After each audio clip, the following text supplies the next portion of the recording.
शर्जील और उमर और बाकी सारे साथी, खालिद सैफ़ी, ताहिर हुसैन, हमारे भीमा कोरेगांव के अभी वकील साहब हमारे, उनको भी अंदर डाल दिया। वकीलों को बहुत होशियार रहना पड़ता है। गार्डलिंग साहब अभी अंदर हैं, हैनी बाबू अभी भी बाहर निकले। कितनी पाबंदियां इनके ऊपर लगा दी, पूरी आज़ादी इनकी छीनी हुई है, बाहर भी एक तरह से जेल में ही हैं वो। लेकिन इस सब के बावजूद उनका हौसला बुलंद है। मैं सलाम करती हूँ शर्जील के परिवार को, उमर के परिवार को। हौसला बुलंद है, लड़ रहे हैं, अपनी आज़ादी नहीं खोई, अपनी मानसिक आज़ादी नहीं खोई है, उनकी विचार की आज़ादी नहीं खोई है। वो सच बोलने के लिए तैयार हैं अभी भी। कई ऐसे भी हैं साथी, शायद मजबूरी में, जिन्होंने फिर सरकार की तारीफ़ें करना शुरू कर दिया, उनको छोड़ दिया है। You might know the examples. Kashmir में एक आध पुराने हमारे साथी थे, हो सकता है किसी मजबूरी में किया हो। लेकिन इन लोगों ने योद्धाओं की तरह ये हमारी लड़ाई लड़ रहे हैं, हमारे देश के लिए, हमारी ज़मीर के लिए, हमारे समाज के लिए लड़ाई लड़ रहे हैं, अंदर रह के भी। जैसे जानकी नायर जो इनकी टीचर हैं JNU में, आर्टिकल लिखा था बहुत अच्छा इनकी ब्रिलियंस के बारे में और इनके स्पिरिट के बारे में।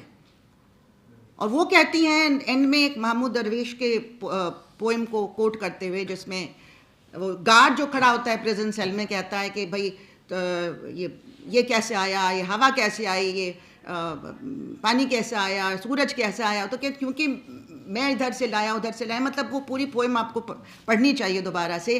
और एंड में जब वो कहते हैं कि फ्रीडम कहाँ से आई तुम्हें, वो बंदी को कहते हैं, तो कहते हैं कि यहाँ से आई है फ्रीडम। तो फिर वो अल्टीमेटली गार्ड रो पड़ता है, कहता है कि प्लीज़ मुझे भी मेरी फ्रीडम दिलवा दो, मुझे भी फ्रीडम दिलवा दो। और हम सब जो बाहर हैं, आप देखेंगे आसपास के भी लोग कि किस तरह से हम लोग अपने आप को मेंटली इंस्लेव कर रहे हैं, अपना मुंह बंद रख रहे हैं, डर के मारे लाइक भी नहीं कर रहे हैं किसी पोस्ट को।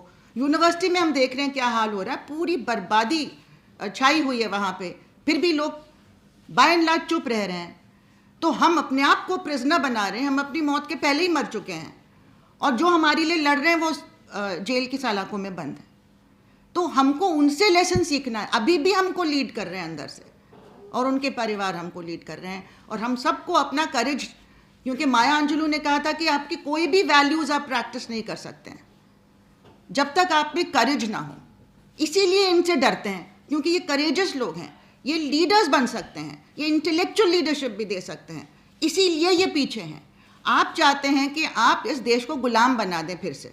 आप चाहते हैं कि आप जिनके साथ आपने अलायंसेस किए हैं ग्लोबली, और आपके जो छुटपुट जो एजेंट्स हैं, क्रोनी कैपिटलिस्ट, इनको पूरी देश की पूंजी पकड़ा दो, चाहे जंगल हो या ज़मीन हो या पानी हो या मिनरल्स हो, सब कुछ पकड़ा दो।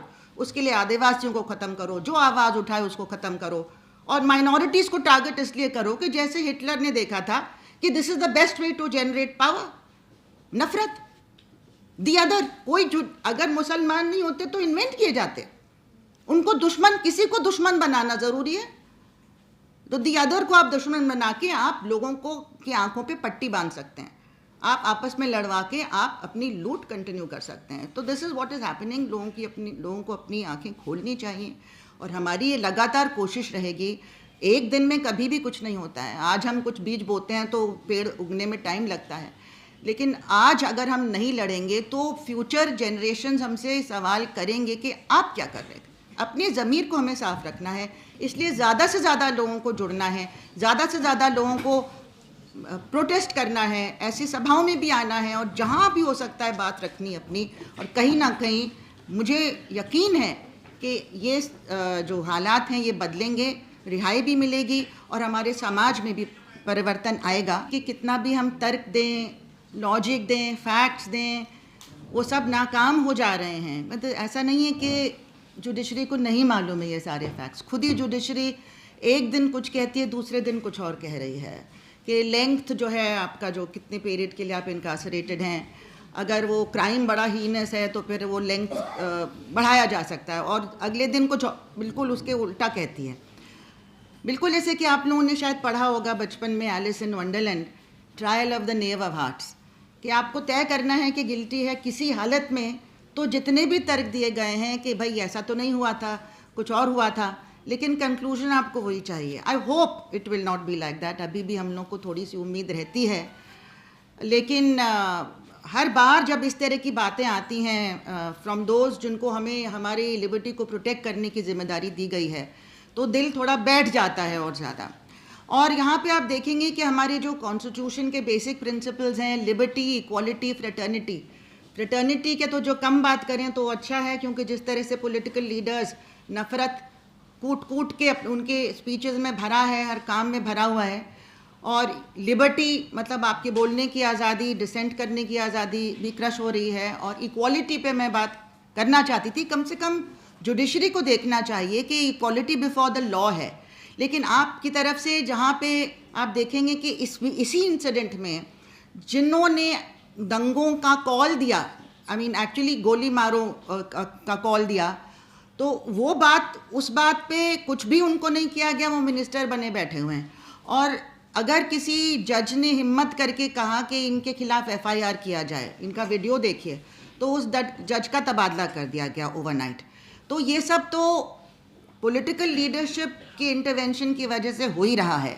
और साथ साथ आप देखेंगे कि अगर चाहे राम रहीम हो या जितने और केसेस आ रहे हैं, उनको कन्विक्शन के बाद, यहाँ तो ट्रायल शुरू भी नहीं हुआ है, कन्विक्शन के बाद इन हीनस रेप एंड मर्डर, उसके बाद भी इनको हज़ारों दिन का पैरोल मिलता है, हज़ारों दिन का। जब चाहे 1 महीने के लिए पैरोल मिल जाता है, जाके फिर पॉलिटिकल कैंपेन करते हैं ये लोग। बिल्किस के मामले में जितने हीनस क्राइम हो, क्या वो टेररिस्ट एक्ट नहीं था? किस तरह से उनकी फैमिली को वाइप आउट किया, छोटी छोटी बच्चियों को वाइप आउट किया, मैस रेप किया और कन्विक्ट हो गए। उसके बाद कहते हैं इनको हम इंडिपेंडेंस डे पे हम इनको रिहा कर देते हैं फॉर गुड कॉन्डक्ट। और पहले कितनी बार पैरोल मिल चुका था। साईं बाबा को एक बार भी नहीं मिला, प्रोफेसर साईं बाबा को 10 साल ऐसी 90% डिसेबल्ड को अंदर रखा आपने। पूरा केस झूठा था और एंड में साफ हो गया कि पूरा केस, उसमें कोई बुनियाद थी नहीं। और उनको 1 दिन का पैरोल अपनी बीमार माँ से मिलने के लिए भी नहीं मिला, 1 दिन का भी नहीं मिला। तो ये हमारे देश के हालात हैं। इक्वालिटी बिफोर द लॉ तो बिल्कुल भी नहीं मिल रही है हमें। और भी बहुत सारे केसेस हैं, बाबू बजरंगी हैं, अभी अखलाक के केस में कैसे कोशिश कर रहे थे, लेकिन पब्लिक आउटक्राई की वजह से अभी उनको वो केसेस बंद नहीं किए गए जो हत्यारे थे अखलाक के। तो ये क्या टेरर एक्ट नहीं है कोई? क्या टेरर क्या उसकी रिलीजन देख के तय होगा कि वो कौन है? जो कर रहे हैं उसकी रिलीजन देखी जाएगी, जिनके साथ हो रहा है उनकी रिलीजन देखी जाएगी? क्या हमारे कॉन्स्टिट्यूशन में ये लिखा हुआ है? इक्वालिटी कहाँ गई? ये कहीं नहीं लिखा है, ना कॉन्स्टिट्यूशन में लिखा है, ना हमारे धर्म में लिखा है। साफ कर दूँ, ये अधर्मी है, महापापी हैं जो कर रहे हैं। दूसरा जो उसके खिलाफ जो आप जुल्म करते हैं, तो आप ईश्वर के खिलाफ कर रहे हैं। ये हमारे ग्रंथों में लिखा है, ये गीता में हर जगह लिखा है। ये लोग तो सबसे जो डीमंस का एग्जाम्पल दिया जाता है हमारी माइथोलॉजी में कि ये डिमोनिक प्रवृत्ति के हैं, ये इनके दुम लग्गू बन गए हैं।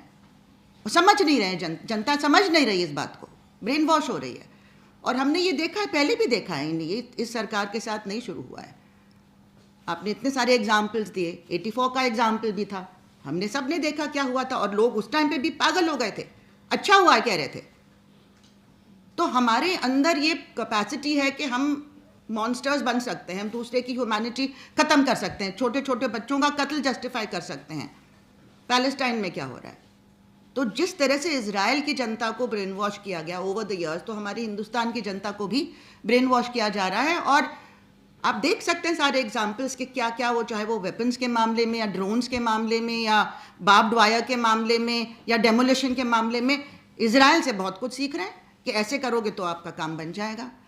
तो ये बहुत ही ख़तरनाक ये जो अलायंसेस चल रही हैं पूरी दुनिया में, ये इसका नतीजा भी हैं।